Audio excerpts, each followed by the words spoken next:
We have all heard of some type of urban legend these days.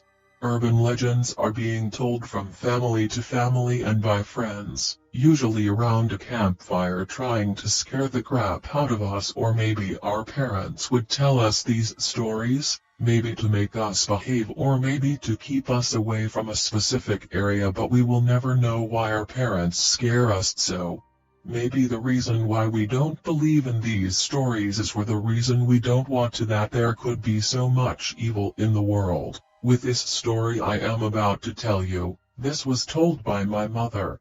Her friend had a daughter and this story happened to her. This gives me the creeps, and now because of it, I am too afraid to go down to the woods or even Lover's Lane. So here is the story my mom told to me and my friends when I was about 16 years old. I guess I told my mom that I was going down to the woods with my boyfriend later that night. As you can imagine, I was scared to death and now will never step foot there again.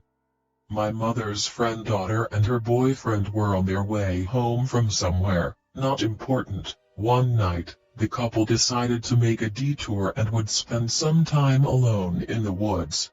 You know what lovers get up to these days.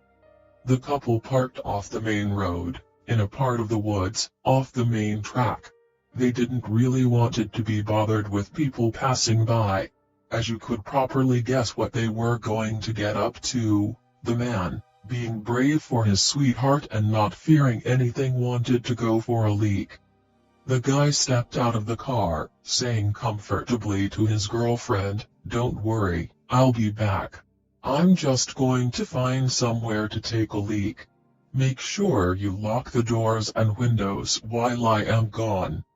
She locked the doors and sat restlessly while waiting for her boyfriend to finish up with his business.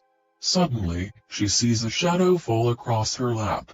She looks up to see, not her boyfriend, but a strange, crazed-looking man. She looked deep at him as he was swinging something in his hand.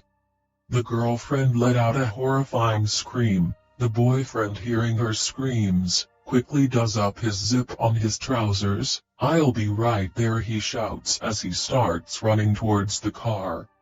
As the boyfriend runs to the car, this crazed-looking man starts to run away from the car. A sigh of relief hits her as her boyfriend is on the way back and the other man was now gone.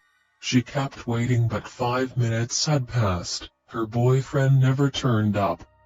A few minutes later, she heard what she thought to be footsteps in the distance. She was both relieved but yet scared as she did not know who it was. Although she could hear the footsteps, there was still no sign of her boyfriend, but yet the footsteps continued. This continued for a few seconds until the girl realized that her boyfriend is most likely playing a joke on her. The girl decided that enough is enough and wanted to teach him a lesson and make him walk home that night. The girl now jumps into the driver's seat thinking enough is enough. Lucky the keys was still in the ignition. She turns on the car and starts to pull away until she hears what she thought to be a scream. She stops the car and looks around but doesn't see anything. Thinking that it was her boyfriend yet again playing a prank on her, this time she floors the gas pedal but imminently brakes when she hears a even worse blood-curdling scream. Now, not being able to contain what is happening, she gets out of the car to look around.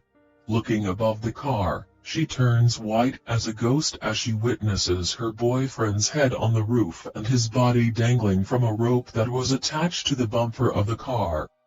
While looking up at the body, her eyes set upon a figure in the tree line. She screams as the figure waves at her and starts to walk towards her.